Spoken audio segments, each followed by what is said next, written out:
সাবদিতে সরিষা ক্ষেতে ছবি তুলতে গিয়ে দেখেন মুরব্বি কি বাজে ব্যবহারটা করলো এবং ছোট পিচ্ছির মাথায় ইট ছুঁড়ে মারলো।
দেন দেন একদম মায়ের আসার দেন একটা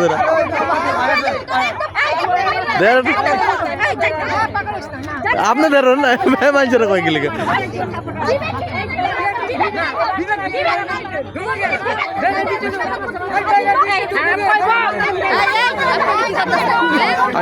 মানুষ বিনোদন করার জন্য সরিষা খেতে যায়, সাবদি নারায়ণগঞ্জে এখানে ঘুরতে যায়, কিন্তু কৃষকের ক্ষতি করাটা কাম্য নয়।